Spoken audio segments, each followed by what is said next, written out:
मेरा नाम दिव्या है और मैं आपकी टूर गाइड हूँ। ये जो पूरा प्लांटेशन है ना, ये प्राइवेट प्रॉपर्टी है और ये 100 एकड़ का है। पर हम यहाँ पे डेमो के लिए सिर्फ 1 एकड़ घुमाते हैं। आपको गोवा का फेमस अल्कोहल क्या है पता है? कैशू फैनी। तो ये फैनी डिस्टिलरी है और ये कैशू का मॉडल है। ऐसे एक फ्रूट को सिर्फ एक ही नट आती है। तो पहले हम कैशू फ्रूट को इकट्ठा करते हैं, नट को सेपरेट करके फैक्ट्री में बेचते हैं फॉर द प्रोसेसिंग के लिए। और कैशू एप्पल को इकट्ठा करके पहले उसे पैरों से स्क्वीज करते हैं, उसका जूस निकालते हैं और फर्मेंट होने के लिए एक बैरल में इकट्ठा करके रखते हैं 6-7 दिनों के लिए। फर्मेंट होने के बाद यहाँ पे नीचे आग डालते हैं और इसमें उसे बॉईल करते हैं। यहाँ पे बॉईल करते समय हमें पाइप पे कंटिन्यूसली ठंडा पानी डालना पड़ता है पेपर पास होने के लिए। जो हमें पहला डिस्टिल मिलता है वो उर्राक है और उसे जंगली जूस भी कहते हैं। और उर्राक में 9-10% अल्कोहल रहता है। फेनी के लिए हमें सेम प्रोसेस फिर से रिपीट करना पड़ता है। 50% उर्राक लेना पड़ता है, 50% फर्मेंटेड उसे फिर से बॉईल करना पड़ता है। जो हमें दूसरा डिस्टिल मिलता है वो फेनी है और फेनी कंटेन्स 40-45% ऑफ अल्कोहल। अगर आपने फेनी का 1-2 चम्मच लिया तो वो आपके लिए मेडिसिन है for cold cough blood circulation. अगर आपने ज़्यादा लिया 1 गिलास आधा गिलास तो आपको पूरा गोवा घूमने की ज़रूरत नहीं है। उसमें पूरा गोवा घूमने उसमें आप कुछ पेप्सी स्प्राइट लिम्का ऐड करके भी ले सकते हैं। आपको ट्राई करनी है कैशू फेनी। तो टूर होने के बाद मुझे लास्ट में बता देना, मैं आपको वहाँ पे 1 चम्मच दूँगी। ये ना काली मिर्च है, ब्लैक पेपर। तो काली मिर्च ना मसालों का राजा है, फर्स्ट डिस्कवर स्पाइस है। तो एक ही बेल से ना 4 तरह के पेपर मिलते हैं। तो वो है green, red, white and black. Harvesting और प्रोसेसिंग सबकी अलग होती है। सब यहाँ ऊपर देख सकते हैं, ये ग्रीन कलर में है, पकने के बाद रेड हो जाएंगे। तो अगर आपको ग्रीन वन और रेड वन कौन सा चाहिए, ग्रीन वन रेड वन लीजिए। नमक के पानी में 5-6 दिन के लिए उसे भिगो कर रख दीजिए तो उसका कलर चेंज नहीं होता। तो वो कौन सा पिकल में, सलाद में, फूड डेकोरेशन में यूज कर सकते हैं। तो अगर आपको व्हाइट पेपर चाहिए तो रेड वन लीजिए, पानी में बॉईल कीजिए। पानी में बॉईल करने के बाद उसका जो बाहर का छिलका होता है वो इजीली निकल जाता है, तो आपको व्हाइट पेपर मिलता है। और अगर आपको ब्लैक पेपर चाहिए तो रेड वन लीजिए, डायरेक्ट धूप में सुखाइए तो वो ब्लैक हो जाता है। तो व्हाइट पेपर टेस्ट में माइल्ड होता है, ब्लैक पेपर बहुत स्ट्रॉन्ग होता है। तो व्हाइट पेपर आंखों के लिए, आई साइट के लिए बहुत इफेक्टिव है। और अगर आपको एसिडिटी, कॉन्स्टिपेशन और गैस्ट्रिक प्रॉब्लम है तो 2-3 कॉन्स ब्लैक पेपर लीजिए, उसे क्रश कीजिए, रात भर पानी में भिगोकर रख दीजिए और नेक्स्ट डे सुबह उठकर जैसा आप स्ट्रॉन्ग ब्लैक टी पीते हैं ना, ऐसे बॉईल करके पी जाएगा तो आपका पूरा पेट साफ हो जाता है। तो यहाँ पर इस पेड़ पर आप जिगजैग बेल देख सकते हैं, ये ना वेनिला की बेल है। वेनिला पता है ना, वेनिला आइसक्रीम, वेनिला एसेंस, ये वेनिला की बेल है। तो यहाँ पर ना मैं आपको वेनिला का एक कॉर्ड पास करती हूँ, आप सब स्मेल कीजिए, बाद में वापस मुझे पास कीजिए।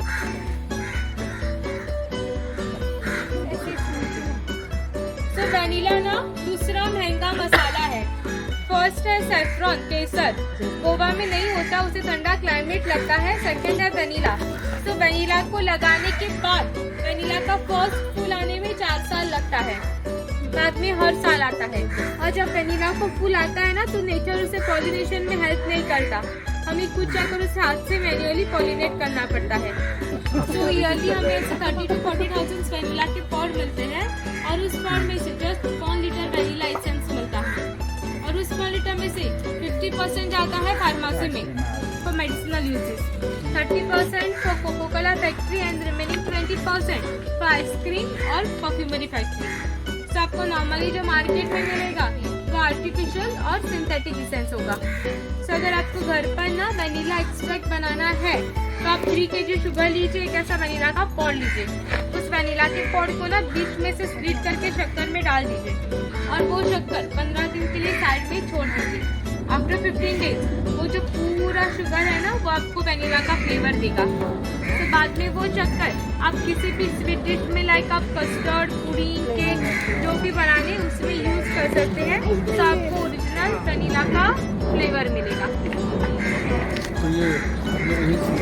पर आप ये सब पेड़ देख रहे हैं, ये ना सुपारी के पेड़ है, सुपारी, मिडल नट और एरिका नट। आप ऊपर देख भी सकते हैं सुपारी लगी भी हुई है। तो फर्स्ट ना ये ग्रीन आती है, पकने के बाद ऑरेंज हो जाती है।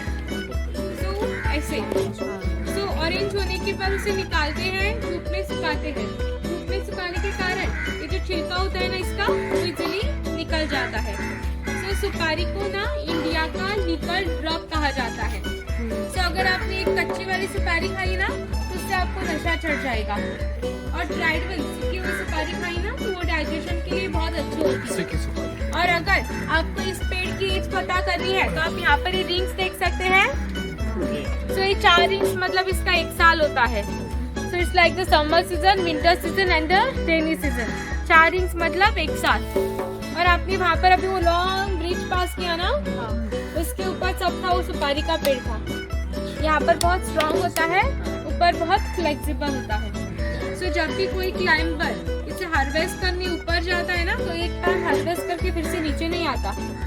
तो ऊपर से एक पाम से दूसरे पाम को स्विंग करता है और at a time at least 30 to 40 palm से हार्वेस्ट करता है और बाद में नीचे आता है, जस्ट लाइक द मंकी। और ये ना सुपारी का पत्ता है। तो बाद में जब आप खाना खाने जाओगे ना तो वो प्लेट हमने सुपारी के पत्तों से बनाई है। तो ये बहुत लेदरी है, हार्ड है, इजी टू कैच है, बायोडिग्रेडेबल है एंड यूज एंड थ्रो भी है। अगर आपको किसी को चाहिए तो आप इसे टच करके देख सकते हैं। ये ना इलायची के प्लांट्स है। 2 तरह की इलायची होती है, एक बड़ी इलायची, एक छोटी इलायची। ये है छोटी इलायची। तो छोटी इलायची ना तीसरा महंगा मसाला है और मसालों की रानी है। तो छोटी इलायची ना हमेशा ऐसे शूट्स में आती है। आप यहाँ पर ये ड्राई शूट्स देख सकते हैं, तो वो हमेशा ऐसे शूट्स में आती है। फर्स्ट ना ऐसे शूट्स आते हैं, बाद में ना वो शूट्स को फ्लावर्स आने लगते हैं और जब भी वो फ्लावर्स सूखने लगते हैं ना उसकी इलायची बन जाती है। तो अगर आपने एक इलायची खाई ना तो माउथ फ्रेशनर का काम करती है, आपकी ट्रैवल सिकनेस रिड्यूस करती है। उसके अंदर के दाने एंटी डिप्रेशन में यूज होती है और बाहर का छिलका मेमोरी शार्पन में। तो ये थी छोटी इलायची। बड़ी इलायची मैं आपको आगे दिखाती हूँ। और पीछे आपको ग्रास देख सकते हैं ग्रीन कलर में, ये ना लेमन ग्रास है। तो जो आपको चाय पिलाई ना एज अ वेलकम ड्रिंक, उस ग्रास से बनाई थी। अगर आपको रेगुलर कोल्ड कफ है ना तो इसकी चाय बहुत इफेक्टिव है। और इसके रूट से ना तेल निकलता है। सो वो तेल ना स्किन प्रॉब्लम्स के लिए, डार्क सर्कल, ओपन पोर्स के लिए बहुत इफेक्टिव है। बट ये तेल बहुत कॉन्सेंट्रेटेड होता है, आप आपकी स्किन पर डायरेक्टली नहीं लगा सकते। अगर आपने डायरेक्टली लगाया ना तो आपकी स्किन जल सकती है। सो 2 ड्रॉप्स लेमन ग्रास ऑयल लीजिए, 10 ड्रॉप्स आलमंड ऑयल लीजिए, मिक्स कीजिए, रात को सोने से पहले आपके फेस पर अप्लाई कीजिए और नेक्स्ट डे सुबह उठकर आप आपका फेस धो सकते हैं। और इसी की फैमिली की और एक ग्रास रहती है सिट्रोनेला। सो जो ओडोमस वगैरह बनता है ना वो सिट्रोनेला ग्रास से बनता है। सो ये ना पीरी पीरी और पेरी पेरी चिली है। सुना है आपने peri peri sauce, peri peri chicken. So ये है पीरी पीरी और पेरी पेरी चिली। सो ये ज्यादातर इसकी मैक्सिमम साइज होती है, इससे ज्यादा बड़ा नहीं होता। So this 1 chilli is equal to 4-5 normal chillies. बहुत स्पाइसी होती है। हम नॉर्मल खाने में यूज नहीं करते, pickle, papad, chutney, chicken sauces में ज्यादा यूज करते हैं। तो ये चिली ना हमेशा अपर डायरेक्शन में आती है। जो बाकी की चिलीज होती है वो हमेशा डाउनवर्ड डायरेक्शन में आती है, ये अपर डायरेक्शन में आती है। हाँ, छोटी है इसलिए। और फर्स्ट ना ये ग्रीन आती है, पकने के बाद फुल रेड हो जाती है। सो अगर आपने एक ऐसे रेड वन चिली ट्राई की ना देन आप विदाउट म्यूजिक डांस कर सकते, इतना ही स्ट्रॉन्ग होती है। सुपारी है और 2 तरह की बीड़ी है। सो ड्राइड मैंगो मैं आपको टेस्ट के लिए पास करती हूँ, आप टेस्ट कीजिए और अगर आपको अच्छा लगा तो आप यहाँ से खरीद सकते हैं। कुछ ऐसे फ्रूट देख सकते हैं, ये ना जायफल है, नटमेग। और जब जायफल पूरा अंदर से रेडी हो जाता है ना अपने आप वो बीच में से ओपन हो जाता है। ओपन होने के बाद फर्स्ट आपको फ्लावर सा मिलेगा, वो है जावित्री। उसके अंदर होता है ऐसा हार्ड कवर और इसके अंदर होता है जायफल। सो मैं आपको तोड़ के दिखाती हूँ। ये आउटर कवर होता है और इसके अंदर जायफल होता है। पर अभी बड़ा पेड़ देख सकते हैं, ये ना काजू का पेड़ है, कैशू ट्री।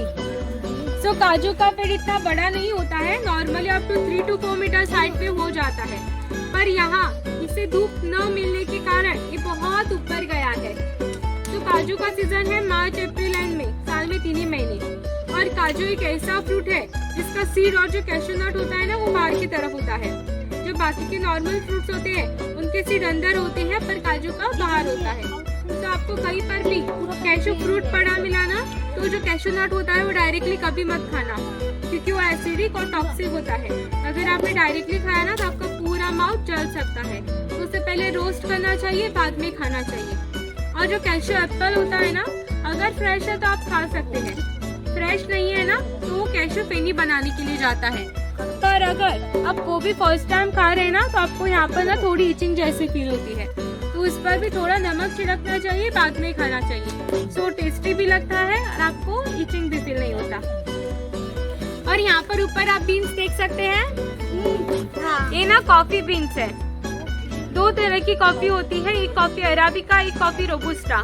तो ये है कॉफी अराबिका। फर्स्ट ना ये ग्रीन आती है, पकने के बाद चेरिश रेड हो जाती है। चेरिश रेड होने के बाद उसे निकालते हैं, धूप में सुखाते हैं। धूप में सुखाने के कारण उसका जो बाहर का छिलका होता है वो इजीली निकल जाता है। सो फर्स्ट आपको मिलती है ग्रीन कॉफी, और वही ग्रीन कॉफी जब आप रोस्ट करते हैं ना तो आपको नॉर्मल मार्केट जैसे ब्राउन कॉफी मिलती है। बिफोर रोस्टिंग कॉफी का स्मेल भी नहीं आता और उसका फ्रेग्रेंस कलर भी नहीं आता। आइए, तो ये ना लवंग का पेड़ है। तो लवंग ना चौथा महंगा मसाला है, और लवंग हमेशा ना टिप ऑफ द ब्रांच आता है और बंचेस में आता है। लवंग मतलब फ्लावर की कली है, वो खुलने से पहले उसे निकालना पड़ता है, सुखाना पड़ता है। अगर वो खुल गया ना तो वो वेस्ट हो जाता है, क्योंकि लवंग का सब फ्लेवर उस पर एक राउंड बॉल होता है ना उसी में होता है। अगर वही खुल गया तो वेस्ट हो जाता है। और लवंग का ना तेल भी निकलता है। सो वो तेल ना टूथेक के लिए, दांतों के दर्द के लिए बहुत इफेक्टिव है, और एज ए इंसेक्ट और एज ए मॉस्किटो रिपेलेंट भी काम करता है। तो अगर आपके घर में ज्यादा इंसेक्ट्स और मॉस्किटोज है ना तो आप एक बॉटल में पानी लीजिए, 2 ड्रॉप्स लौंग का तेल डाल दीजिए, पूरे घर में स्प्रे कीजिए, उसकी स्मेल से मच्छर भाग जाएंगे। और आप जब भी मार्केट में जाओ ना लौंग खरीदते तो ब्लैकिश ब्राउन लीजिए। अगर वो ब्लैक होगा मे भी सेकेंड क्वालिटी का होगा। एक तो उसमें से तेल निकाला होगा, बाद में वो मार्केट में सेल किया होगा, और एक तो बहुत ज्यादा सुखाया होगा। तो बहुत ज्यादा सुखाने से भी ना उसका जो तेल होता है वो निकल जाता है। तो हमेशा लेते वक्त ब्लैकिश ब्राउन लीजिए। इसका नाम ना all spice, five spice, Chinese 5 spice, और इसे सर्वर सुगंधी कहते हैं। तो आपको इसकी एक ही पत्ती में ना 5 मसालों का फ्लेवर मिलेगा। तो इसमें ना दालचीनी है, इलायची है, लवंग है, पेपर है, जायफल है। तो इन्हीं 5 मसालों का फ्लेवर आपको इसके एक पत्ते में मिलेगा। और इसे ना बेरीज आती है just like the black pepper, but इसे लगाने के बाद इसकी फर्स्ट बेरी आने में 15 साल लगता है, बाद में हर साल आता है। 15 साल। तो इसका मेडिसिनल यूज कुछ नहीं है, सिर्फ फ्लेवर के लिए और फ्रेग्रेंस के लिए कुकिंग में यूज करती है। बट हम ये इंडियन खाने में भी उतना यूज नहीं करते, चाइनीज फूड में ज्यादा यूज करते हैं, जस्ट फॉर द फ्लेवर और फॉर द फ्रेग्रेंस। दालचीनी का पेड़ है। दालचीनी 5वां महंगा मसाला है, और इसका ये जो छिलका होता है ना वो हम ऐसे दालचीनी यूज करते हैं। तो दालचीनी का भी पूरा प्लांट रेडी होने में 10 से 12 साल लगते हैं। उसके बाद हम यहाँ पर उसके ब्रांचेस कट करते हैं, धूप में सुखाते हैं। धूप में सुखाने के कारण ये जो छिलका होता है ना वो लकड़ी से अलग हो जाता है और आपको दालचीनी मिलती है। और दालचीनी का भी ना तेल निकलता है। तो वो तेल ना joint pain, muscle pain, arthritis, spondylitis, even sinus के लिए भी बहुत इफेक्टिव है। बट ये तेल ना बहुत कॉन्सेंट्रेटेड होता है, आप आपकी स्किन पर डायरेक्टली नहीं लगा सकते। अगर आपने डायरेक्टली लगाया तो आपकी पूरी स्किन जल सकती है। सो 3 ड्रॉप्स दालचीनी का तेल लीजिए and 25 ml any base oil लीजिए, मिक्स कीजिए, और जहाँ आपको पेन है ना वहाँ ऊपर से नीचे रब कीजिए। अगर आपने नीचे से भी ऊपर रब किया है ना, जो आपकी स्किन के पोर्स होंगे वो ओपन हो जाएगी, आपकी स्किन डैमेज हो जाएगी। तो हमेशा मालिश करते वक्त ऊपर से नीचे करना चाहिए। और इसके जो पत्ते हैं ना वो हमेशा तेज पत्ता यूज करते हैं, पर ये ओरिजिनल तेज पत्ता नहीं है। तो हमें गोवा में ना ज्यादा तो ओरिजिनल तेज पत्ता नहीं मिलता है। तो जो भी मिलता है वो है दालचीनी के पत्ते एज अ सब्स्टिट्यूट। बड़ी इलायची के प्लांट्स है। छोटी इलायची मैंने आपको वहाँ पर दिखाई थी ना, ये है बड़ी इलायची। तो छोटी इलायची ना शूट्स में आती है, बड़ी इलायची ऑन द टॉप आती है। तो यहाँ पर पीछे आपको ड्राइड फ्लावर्स देख सकते हैं, ये ना बड़ी इलायची के फ्लावर्स है। तो फर्स्ट ना ऐसे फ्लावर्स आते हैं, जब भी वो फ्लावर्स सूखने लगते हैं ना तो उसकी इलायची बन जाती है। और वही इलायची जब मैच्योर होकर येलोइश ऑरेंज कलर में टर्न हो जाती है उस टाइम उसे निकालते हैं, धूप में सुखाते हैं। धूप में सुखाने के कारण वो ब्लैक हो जाती है और श्रिंक हो जाती है। तो बड़ी इलायची का भी मेडिसिनल यूज कुछ नहीं है, सिर्फ फ्लेवर के लिए और फ्रेग्रेंस के लिए कुकिंग में यूज करते हैं। पीछे आप ये पेड़ देख सकते हैं, ये ना नारियल का पेड़ है। ये हमारे प्लांटेशन का सबसे पुराना पेड़ है, 100 क्रॉस। तो नारियल की जो रियल एज होती है ना वो 200 साल होती है। और जब भी नारियल का पेड़ 100 साल क्रॉस करता है ना तो उसके सब रूट्स बाहर आना स्टार्ट करते हैं। आप ऊपर तक देख सकते हैं इसके रूट्स है। और जैसे मैंने आपको सुपारी का बताया था ना, 4 रिंग मतलब 1 साल होता है, नारियल का 1 रिंग मतलब 1 साल होता है। और गोवा में नारियल कंपलसरी है, गोवा का खाना नारियल के बिना इनकम्प्लीट है। तो हमें कुछ भी बना लो, लाइक सब्जी, करी और स्वीट डिशेस, हमें खाने में नारियल चाहिए ही चाहिए। तो हमारा स्पाइस राउंड खत्म होता है। आई होप आपने मेरे साथ स्पाइस राउंड एंजॉय किया। तो आपने अभी लॉन्ग वॉक लिया है ना, तो आपको थोड़ी सी थकावट सी फील हुई होगी, ये है रिलैक्सेशन के लिए।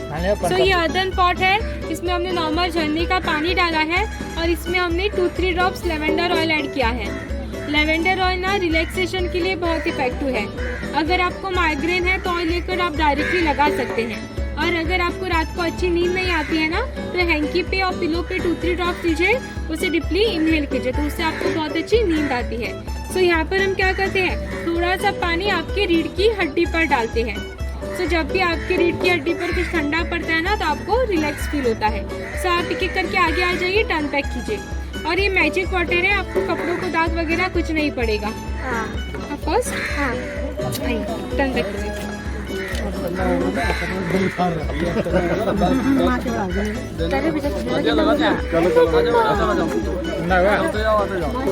अच्छा अच्छा हाँ लोग आ गए ना।